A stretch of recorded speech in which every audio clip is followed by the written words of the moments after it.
Hello everyone, this is Natalie Reynolds. She is a YouTuber, Kick streamer, TikToker, and OnlyFans creator known for making world-renowned content like this.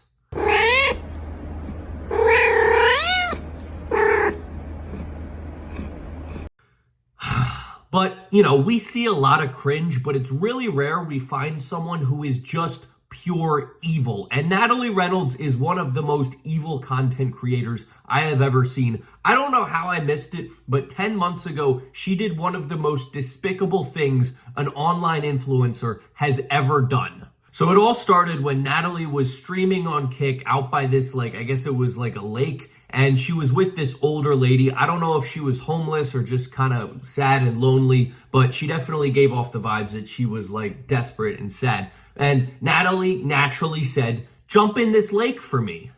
Yeah, they're all saying, W woman, she's thick as fuck. You should jump in the water to find it for me. Well, why don't you jump in with me? I'll give you $20. 20 bucks? Yeah, that's a W. No, that's a good deal. Jump in with me. $20. Hot. Yeah, so you go in. No, you gotta go in. You go in. You try to find the scanner. You're gonna jump in with me. I'll jump in after you. We're jumping. Now, exploiting people for content when you're the one who's making millions of dollars doing this, I already think that's a pretty low thing to do. And especially because this woman seems like she really doesn't want to jump in this lake. But Natalie's like, "No, do it. I'll give you $20. I'll go in after you." Wink, wink. Obviously, she's not going in after her. Already pretty not a good thing to do, but let's see what the woman does. Because my feet were getting You should hot. just jump in right now. But I'm gonna jump in with my shoes on. Okay. Ready? Yeah, ready? Oh! So, surprise, surprise, after being offered money and, being told, "I'll jump in after you jump in," she jumps in, and just the most annoying look of surprise from Natalie. "Oh, well, she actually did it after I pushed her to do it over and over? Wow!"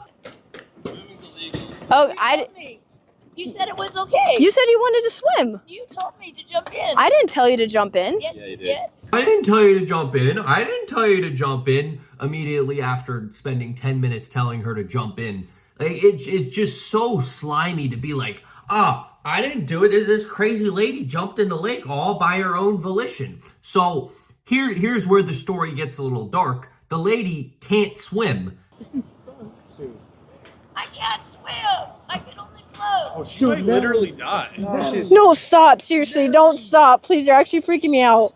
Now, Natalie Reynolds being the great influencer she is, because let's remember, influencers, their job is to influence people to be better versions of themselves. What does Natalie Reynolds do after finding out the lady she pushed to swim in a lake is drowning? What does she do? Does she A, go in and save her, B, call the police to save her, or C, run away? Yeah. She's drowning. She says she's drowning. I think you literally just murdered a lady. No, I didn't. I swear. I think you No, literally. I didn't. Let's go.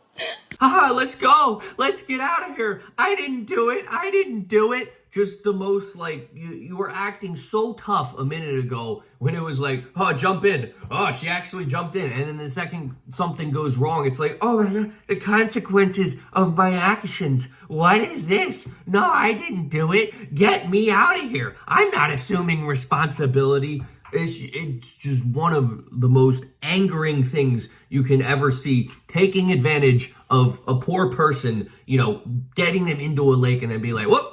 Getting out of here. My fault. I didn't do anything wrong. And then what follows next is even more dialogue of her, pushing away accountability. I did not know she was mentally ill. I thought she was just trying to have fun. I thought she was drunk or something. I don't know what you guys are talking about. See, now she's just floating in the water. I think she's on drugs. I didn't know she was mentally ill. I thought I was just taking advantage of a drunk woman, not a mentally ill one. My fault, my mistake. And then the gall to be like, it looks like she's on drugs. Just anything, any possible thing you can say to direct the blame away from you for doing one of the most vicious, evil acts ever of taking advantage of a poor, mentally ill, possibly homeless woman for your own content. Keep in mind, she is live streaming all of this on Kick and there's ads, and she is likely making thousands of dollars off of this stream. It's not just the fact that what she did, it's that she continues to stream after making a ginormous mistake that she is regretful for. She's not regretful, by the way. She just doesn't want the blame to be on her, and continues to stream and make money throughout this whole situation. Now, after this stream, she rightfully so got a lot of hate on all her social medias, and she responded with one of the most pathetic attempts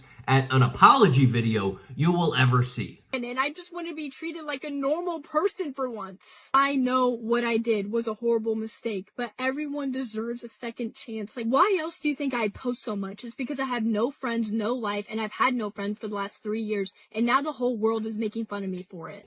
I mean, you would think she's an experienced gambler, the way she's just chucking around the victim card so professionally and so repetitively. I mean, not a single part of this apology took any sort of accountability. She was like, I made a dumb mistake. See, the thing is, it's not a mistake that any normal good person would make. The thing is, you did something evil that only bad people would do. There's no, oh, I didn't know. Oh, it was a mistake. Like, no, it's not a mistake. You did a very bad thing. And then she gets into, oh, why do you think I'm posting all the time? I have no friends. Now, I'm assuming she's lying for sympathy, but if it is true, I wonder why. Maybe it's because you're not a good person. And then, she ends it off with, now the whole world is making fun of me for it. Yes, that's what happens when you are a despicable, deplorable person. And maybe it would be one thing if she totally changed her ways after this, becoming a good person, a good influencer. But fast forward 10 months after the incident, she's still making terrible OnlyFans bait. She's stealing a bunch of content on TikTok. She is literally doing everything in the book. She's still kick streaming, annoying situations. She's friends with Jack Doherty, if that's